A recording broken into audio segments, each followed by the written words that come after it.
रात के 9 बजने वाले हैं और मैं हूं अभी ग्वालियर के रेलवे स्टेशन पे। आज हमारी जो यात्रा होने वाली है वो बनारस की होने वाली है। बनारस की यात्रा का प्लान हमने 3 दिन पहले किया और ऑनलाइन टिकट हमें आसानी से मिल चुकी थी। थोड़ी देर वेट करने के बाद हमारी ट्रेन का डिपार्चर हो चुका था ग्वालियर रेलवे स्टेशन से। ट्रेन के स्टेशन से निकलने के बाद हमने वहाँ पर खाना खाया जो कि हम घर से पैक करके लाए थे। आपको रिकमेंड ये रहेगा आप खाना घर से पैक करवा के लाएं या फिर आप स्टेशन से ही पैक करवा लें।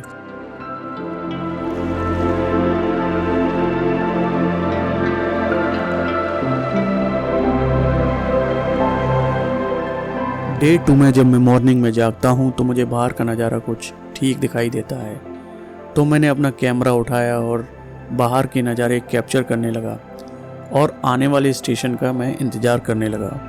कुछ ही देर के बाद हम प्रयागराज रेलवे स्टेशन पर पहुंच जाते हैं। स्टेशन पर बाहर बैठे ही थे कि हमें हमारे शहर के कुछ लोग मिले। कौन से डिब्बे में बैठे हो? चाय वाय पी के नहीं? ले लो कुछ। नहीं अभी तो। हमने उनके साथ चाय पी।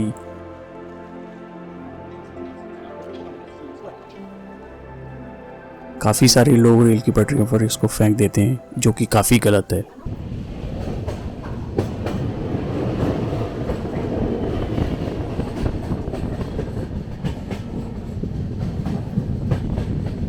ट्रेन से बाहर देखने पर प्रयागराज का मौसम ऐसा लग रहा था जैसे कि बादलों को किसी ने नीले रंग से पेंट कर दिया हो।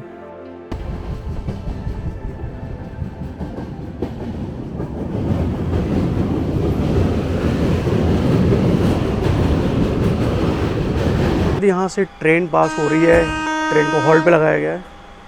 ये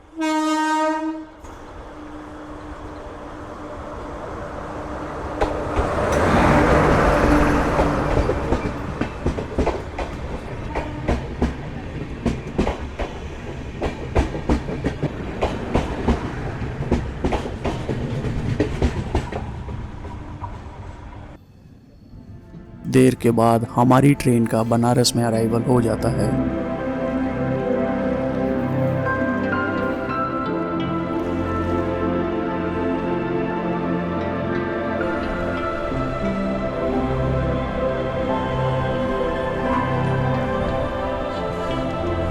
हम लोग आ चुके हैं, अब देखते हैं आगे जाके।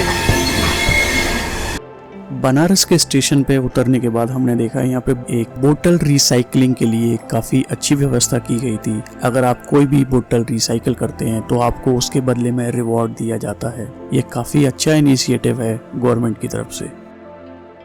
स्टेशन से निकलने के बाद हमें ऐसा कोई पब्लिक ट्रांसपोर्ट नहीं मिला जिससे हम वहां से अपने होटल की तरफ जा सकें। फिर हम इलेक्ट्रिक रिक्शा के माध्यम से अपने होटल की तरफ वहां से निकल गए। होटल पहुंचने से पहले ही हमें काफी बड़ा ट्रैफिक जाम मिला और हम वहां फंस गए। ट्रैफिक में फंसने के बाद हम वहीं के पास के एक पार्क में जाकर बैठ गए। मामा जी ये तो धूप आ गई और ज्यादा तगड़ी। और ज़्यादा है मरे जा रहे हैं गर्मी के मारे। ऊपर वाले काशी विश्वनाथ जल्दी से बरसा दे पानी। बनारस में हमने जो होटल बुक किया था वो हमने शिवालय घाट के पास बुक किया था। रूम पहुंचने के बाद हम सीधा शिवालय घाट पर गए और वहां पर जाके हमने स्नान किया। अरे मामा क्या हुआ, कपड़े कौन ले गया?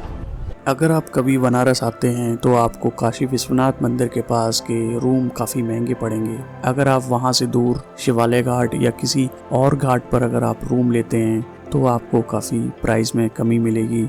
हमारा जो रूम था हमको 1200 रुपये एक दिन का पड़ा और ये काफ़ी अच्छा रूम था, अच्छी व्यवस्थाएं थी।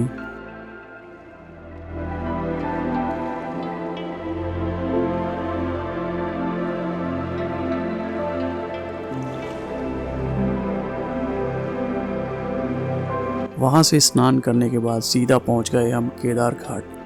केदार घाट जाने के रास्ते में हमें कई सारे कलरफुल मंदिर दिखे और मकान भी दिखे।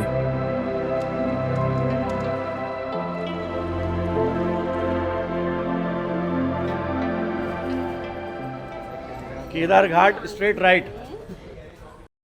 केदार घाट जाने के लिए गली देखिए।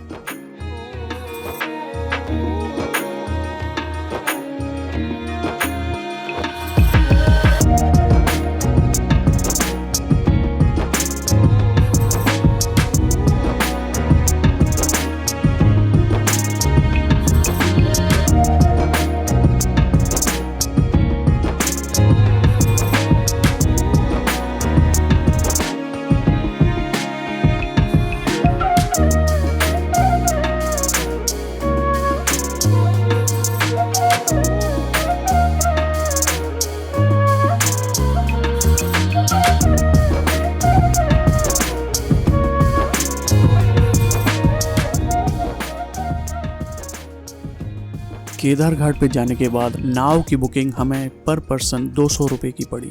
यहाँ पर नाव की बुकिंग की प्राइस फिक्स नहीं रहती, आपसे ये 200 रुपए से लेके 1000 रुपए तक चार्ज कर सकते हैं। केदार घाट में नाव की सहायता से हमने वहाँ पर और भी जितने घाट थे उन सभी के हमने दर्शन किए। नाव को चलाने वाले नाविक हमें अलग अलग घाटों की जानकारी दे रहे थे।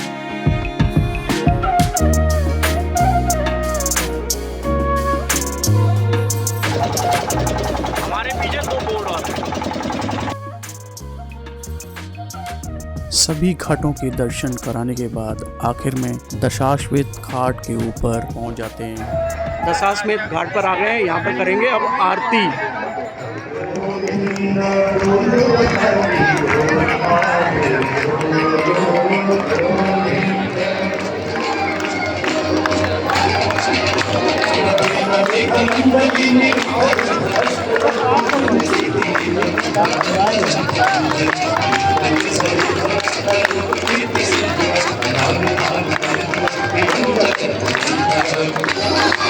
सोना वाले बाबा मिले हैं बनारस में।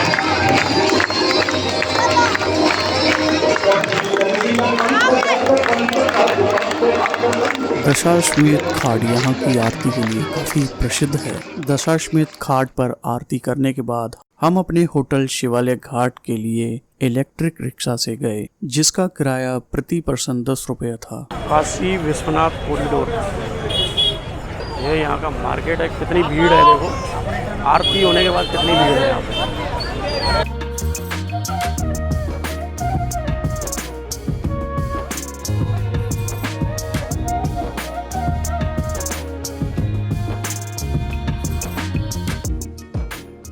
होटल पहुंचने के बाद हम डिनर के लिए गए लवकुश होटल। लवकुश होटल की जितनी प्रशंसा की जाए उतनी ही कम है।